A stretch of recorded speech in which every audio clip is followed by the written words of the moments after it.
आपण सर्व दत्तभक्त दत्त जयंतीची अतिशय उत्साहाने वाट पाहत असतो. दत्त महाराज हे भगवान श्रीहरी विष्णू यांचेच एक रूप आहे. दत्त महाराज तिन्ही रूपांनी तिन्ही गुणांनी परिपूर्ण अशी देवता आहेत.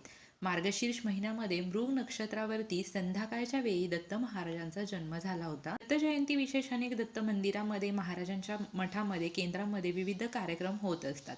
दत्त जयंतीच्या दिवशी आपल्याला दत्त महाराजांसोबत भगवान श्रीहरी विष्णू आणि माता लक्ष्मी यांचीही पूजा करायची आहे, कारण ही मार्गशीर्ष महिन्यातील पौर्णिमेची पूजा असते. आणि प्लस या दिवशी भगवान श्रीहरी विष्णू आणि माता लक्ष्मीची पूजा केल्यामुळे आपल्या घरामध्ये सुख, शांती, समृद्धी, धन, वैभव हे नांदत असतं आणि या गोष्टींची कधीही कमतरता आपल्याला भासत नाही. दत्त जयंतीच्या दिवशी तुम्ही मनोभावे दत्त महाराजांची सेवा केल्यामुळे आपल्या ज्ञानामध्ये भर होते, आपल्या इच्छा पूर्ण होत असतात. दत्त जयंतीच्या दिवशी दत्त महाराजांना पिवळी मिठाई, पिवळी फुले अर्पण करायची आहे. दत्त जयंती विशेष तुम्ही अनेक सेवा करत असाल, पण आजच्या व्हिडिओमध्ये आपण दत्त जयंतीच्या दिवशी एक अतिशय महत्त्वाची सेवा सांगणार आहे. ती सेवा जर तुम्ही केली तर कितीही कठीणातील कठीण इच्छा असू द्या ती पूर्ण होते. सर्वांवरील जी काही संकट आहेत ती दूर होतात. मुलांची, पतीची, घराची, कुटुंबाची प्रगती होत असते. इतकी प्रभावी सेवा आहे. मागच्या वर्षीही ही सेवा तुम्हाला मी सांगितली होती आणि याचे अनेकांना अनेक चमत्कारिक असे अनुभव आलेले आहेत. या दत्त जयंतीच्या दिवशी औदुंबराच्या वृक्षाला एक वस्तू अर्पण करायची आहे. कोणती आहे ती वस्तू, चला जाणून घेऊया. श्री स्वामी समर्थ. मी प्रियंका ऑल कंटेंट या चॅनलमध्ये मी तुम्हा सर्वांचं मनापासून स्वागत करते.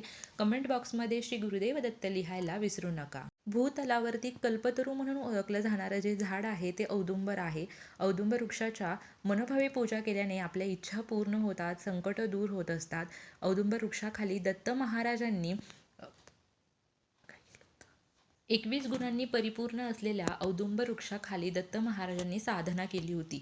या औदुंबराच्या वृक्षाखाली साक्षात दत्त महाराजांचा वास असतो. औदुंबर वृक्षाच्या दर्शनाने आपल्यातील उग्रता कमी होते. औदुंबर वृक्षाला प्रदक्षिणा घातल्यामुळे त्या व्यक्तीला अपत्य प्राप्ती होते.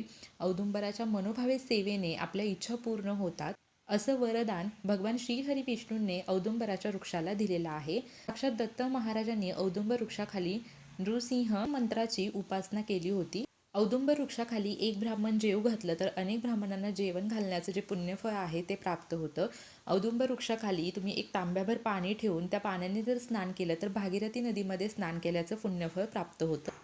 दत्त जयंती विशेष औदुंबराच्या झाडाची मनोभावे पूजा केल्याने आपल्या घरामध्ये सुख, शांती, समृद्धी, वैभव, ऐश्वर्य लाभते. दत्त जयंतीच्या दिवशी सकाळी लवकर उठा, स्नान करा, स्वच्छ वस्त्र परिधान करा किंवा पिवळे वस्त्र परिधान केल्याने याने आपला गुरुग्रहही स्ट्रॉंग होत असतो. त्यानंतर आपल्याला औदुंबराच्या वृक्षाची पूजा करायची आहे. ही सेवा आपल्याला दत्त जयंती गुरुवारच्या दिवशी आल्यानंतर करायची असते. तर यावर्षी दत्त जयंती गुरुवारीच आलेली आहे, तर तुम्ही ही सेवा करू शकता. आपल्या घराच्या आजूबाजूला असणाऱ्या औदुंबराच्या वृक्षाखाली तुम्ही ही सेवा करा किंवा मग एखाद्या मंदिरामध्ये वगैरे तुम्ही जाऊनही करू शकता. जर तुमच्या घराच्या आजूबाजूला औदुंबर वृक्ष नसेल तर अशा वेळी तुम्ही मंदिरामध्ये असणाऱ्या औदुंबर वृक्षाखाली सुद्धा ही सेवा करू शकता.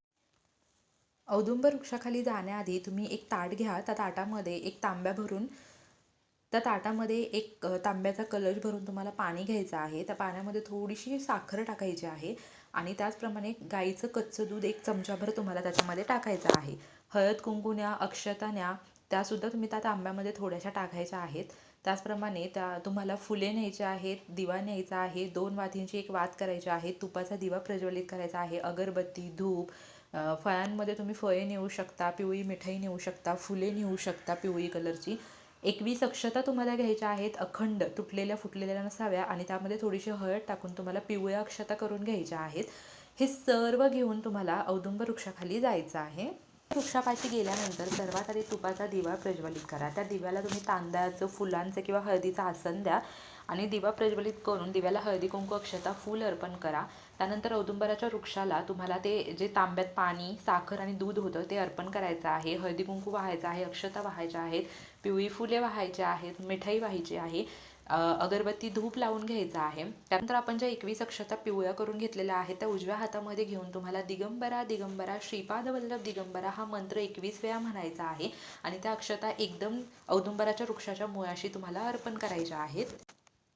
त्यानंतर औदुंबर वृक्षाला 11 प्रदक्षिणा घालायच्या आहेत. प्रदक्षिणा घालत असताना दिगंबरा दिगंबरा श्रीपाद वल्लभ दिगंबरा या मंत्राचा जप चालू ठेवायचा आहे.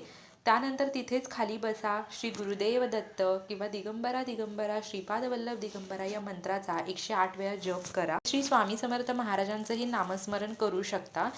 दत्त महाराजांचं नामस्मरण करून झाल्यानंतर 108 वेळा श्री स्वामी समर्थ मंत्राचा जप करा.